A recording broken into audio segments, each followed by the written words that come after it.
O brasileiro ele foi seduzido, induzido e conduzido a ser um agiota por excelência, né, em todos os nossos governos. Por quê? Porque as nossas autoridades, o governo sempre precisou da tua grana, né?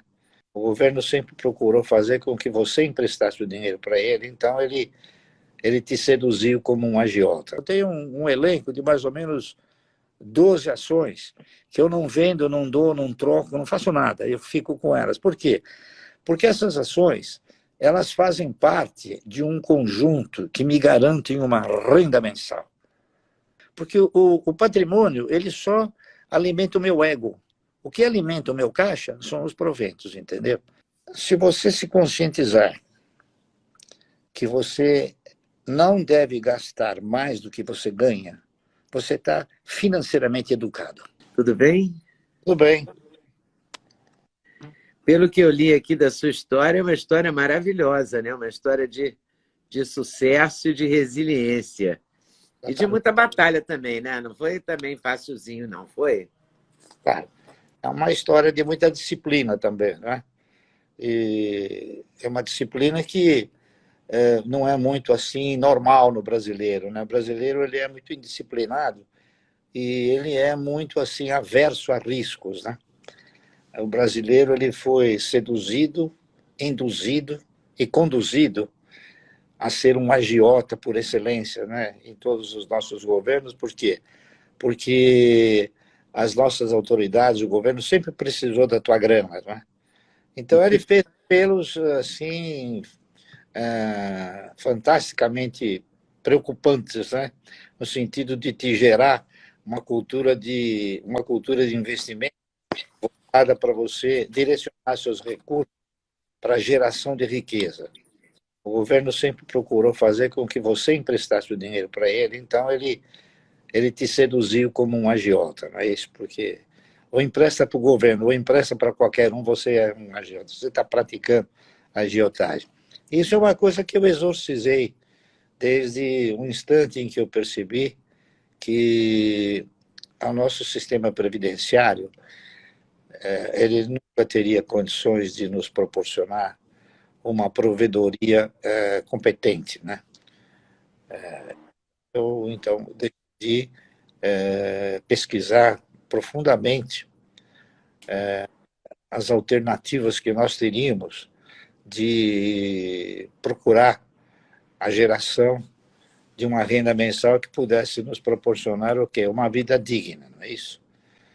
E eu consegui, através de pesquisa, através de desenvolvimento que nós fizemos, consolidar um estudo que mostrava que se você comprar 1.000 ações por mês durante 30 anos, parecia um poema, aquilo lá, né?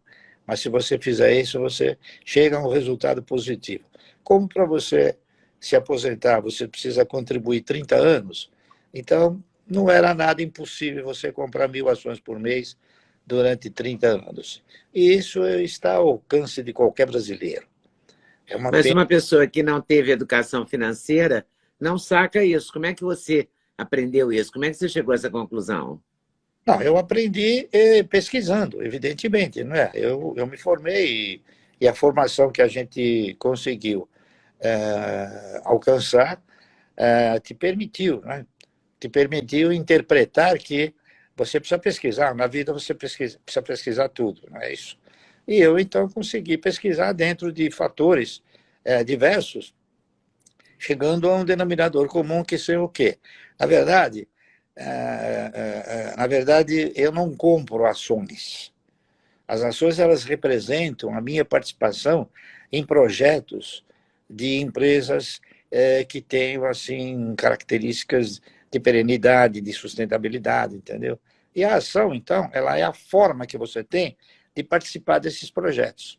Então, a seleção que nós fazemos é o seguinte: qual é ou quais são as empresas, e isso eu faço há 50 anos, quais são as empresas que proporcionam a perspectiva de um resultado melhor. É a mesma coisa que você pegar um valor que você vai aplicar na renda fixa e ver quem é que te paga juros, né? E no caso das ações, é ver qual o yield mais satisfatório ou aquele que mais te satisfaz. Aquele que Mas, melhor... por exemplo, nesse momento histórico brasileiro, uma ação voltada para a sustentabilidade, para energia elétrica, para recursos hídricos, seria a grande saída? É uma das saídas. Nós temos inúmeras saídas no nosso mercado. Né? O que é perenidade? Perenidade são empresas que operam num setor de atividade sem o qual um país não vive, tá certo? Então, você tem energia elétrica, você tem o próprio sistema financeiro, você tem telecomunicações, e você tem uma série de outros também setores de atividade que são importantíssimos, é isso. Hoje, por exemplo, há 30 anos atrás, ou há 50, 100 anos atrás, nós vivíamos sem energia. Hoje já nós não vivemos sem energia. É isso. Hoje, ninguém vive sem telecomunicações, ninguém vive sem um celular, não é isso? Ele acabou se transformando um bem de primeira necessidade. Então, o mundo ele vai se reformando, ele vai se modificando, e na razão direta que ele se modifica, ele vai interferindo na perenidade para que você possa subsistir, não é isso? Então, você tem, por exemplo, o que é sustentabilidade? Você pega, por exemplo, o setor de celulose, papel. Né? Eu vou citar um exemplo de uma empresa para poder explicar o que é. Você pega uma empresa, a Klabin. A Klabin ela tem terras que pouca gente sabe que ela tem fazendas que têm 60 quilômetros de comprimento por 50 quilômetros de largura. Então, são fazendas enormes. Nessas fazendas, eles produzem o quê? Eles produzem um instrumental chamado reflorestamento. Para fazer o reflorestamento, eles pegam uma mudinha, tá certo? Uma sementinha, aquela sementinha vira uma muda, aquela muda eles colocam no solo, no solo se transforma numa árvore, eles despastam e cortam a árvore, transformam aquela árvore através de um processo de emulsão, um processo de produtos químicos, num negócio chamado pasta mecânica, que muitos conhecem por celulose. Essa pasta mecânica eles transformam em papel, o papel eles transformam em papelão, o papelão eles transformam em caixa e é o produto final. Então, o que aconteceu? Findo esse processo, o processo ele se reinicia. Ele pega novamente a sementinha, ele planta a sementinha. Então, isso é sustentabilidade. Está correto? Nós temos também, no setor de energia, também sustentabilidade. É que o setor de energia ele já tem uma situação diferente. Nós temos três segmentos no setor de energia. Nós temos geração, que existem inúmeras matrizes de geração, tem hídrica, tem eólica, tem solar, não é isso? Nós temos a transmissão, que são as grandes linhas de transmissão, e nós temos a distribuição. Então, dentro desse setor de energia, a gente tem como praticamente considerado dentro do boi o filé mignon, tá entendendo? Por quê? Porque o transmissor ele tem 2 fornecedores e 2 clientes, né? Já a distribuição ele tem 50, 60, 70 mil clientes. Então, o custo operacional dele é muito superior, ele tem problema da árvore cair, derrubar o fio, enfim, centenas de problemas, né? Então, a gente vai fazendo o quê? A gente vai fazendo uma pré-seleção daquilo que, em sendo perene, em sendo sustentável, ele pode gerar o quê? Ele pode gerar melhores recursos e melhores proventos, tá certo? Isso aí é simples, tá entendendo? O brasileiro... simples para você. Não é simples para todos. Ocorre o seguinte, que pela minha vivência, eu sinto que o brasileiro ele exorciza o óbvio, ele gosta da fantasia, tá entendendo? Então, ele contempla mais a fantasia do que o óbvio. Se ele exercitar simplesmente o óbvio, ele chega sempre numa posição positiva e vencedora. Então, a minha trajetória, qualquer um pode fazer a minha trajetória. Você, qualquer um. Basta seguir os preceitos que eu segui. Não é nada impossível para ninguém. Tá E certo? quando é que você percebeu isso? O senhor percebeu isso? O senhor tinha quantos anos? Bom, aí eu trabalhei algum tempo, depois que eu me formei, eu trabalhei algum tempo com auditoria. E a auditoria é um setor de atividade que ele permite a você ter o contato com os empresários, é isso?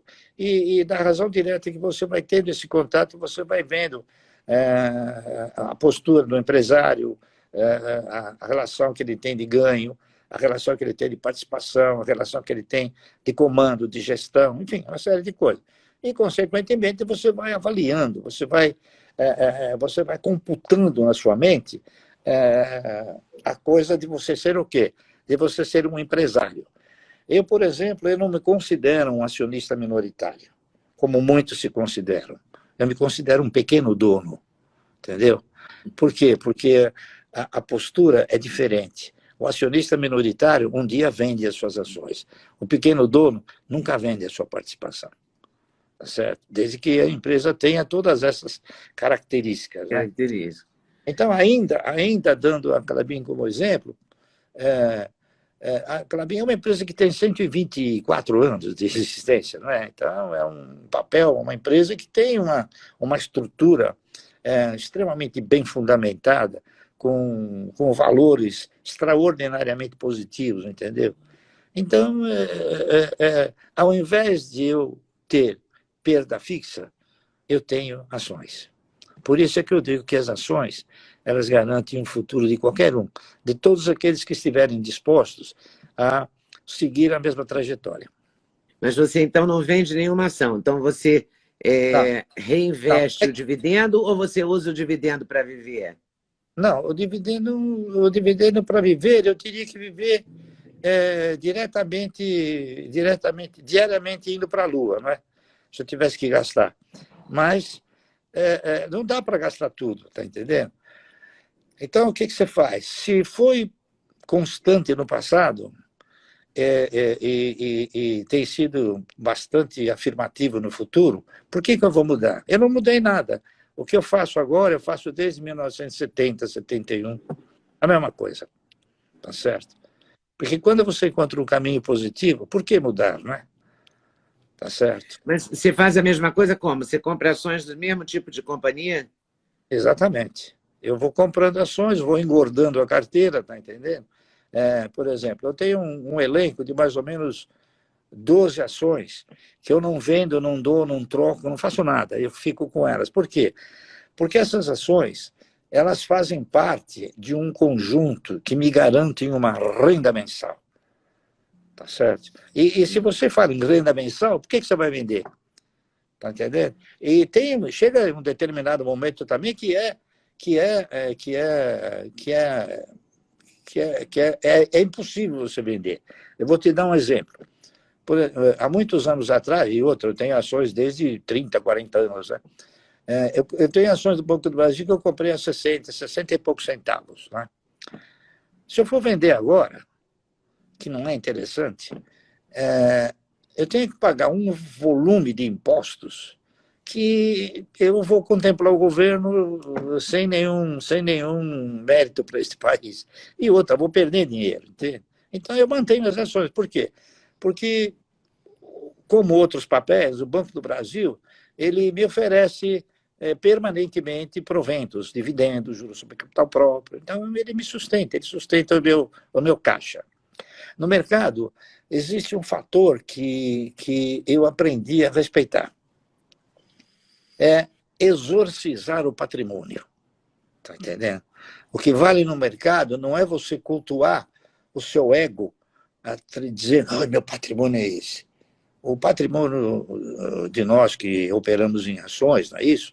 Ele, por incrível que possa parecer, ele, com as oscilações de mercado, ele muda 300, 400 milhões. Está entendendo? Isso não me abala. Por quê? Porque o patrimônio, ele só alimenta o meu ego. O que alimenta o meu caixa são os proventos, entendeu? Então, as pessoas se atemorizam. Por quê? Porque a bolsa caiu. Está entendendo? Então, o patrimônio diminuiu. Mas acontece que ele não vendeu, eu não vendi. Então, daqui a pouco o mercado volta e os papéis sobem novamente. E você tem que ter esta visão, esta tranquilidade. Então, a paciência é uma virtude fundamental para esse tipo de negócio. Claro, são dois Você fatores não pode ser afoito. Ai, a bolsa está caindo, ai, a bolsa vai cair amanhã, vou vender hoje.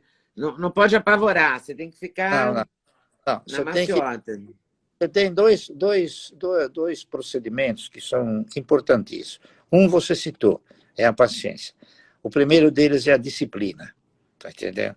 Você tem que ser disciplinado e, ao mesmo tempo, você sabe que o mercado de valores é um mercado que ele não te enriquece do dia para a noite, tá certo? A empresa ela não se transforma do dia para a noite. A empresa ela vem dentro de um esquema operacional e dentro desse processo operacional ela vai registrando os seus resultados, suas vendas e assim vai crescendo. Então, disciplina e paciência são dois fatores fundamentais e depois você tem que, ao longo do tempo, você vai aprendendo, primeiro, a administrar os seus egos e depois a controlar os egos, entendeu? É uma coisa que a gente precisa fazer. Controlar egos é uma coisa que não te leva a impulsos inconsequentes. Tá entendendo? Por exemplo? Por exemplo, você fazer um negócio qualquer sem estudar, sem analisar, sem avaliar. Tá entendendo? Eu nunca faço um negócio sem avaliar. O camarada pode ser o melhor vendedor do mundo, ele não vai conseguir me convencer. Eu vou me convencer, não é ele que vai me convencer. Então, tem uma coisa, você vai aprendendo a partir do instante em que eu determinei uma prioridade, tá entendendo? Isso foi em 1970, 71, eu cheguei numa conclusão, falei, bom, eu tenho que estabelecer uma prioridade, tá certo? Qual vai ser minha prioridade? Minha prioridade será constituir uma carteira de renda mensal, tá certo? Então, cada vez que eu fui sempre fazer um negócio, eu perguntava para mim mesmo, Márcio, me diga uma coisa, isso aí é sua prioridade? Não, então não faça, tá entendendo? Deixa para fazer com a sua prioridade. E simplesmente assim eu fui tentando administrar os meus procedimentos e hoje eu sou um camarada que não preciso nem controlá-los, eles vão por si só. Tá certo?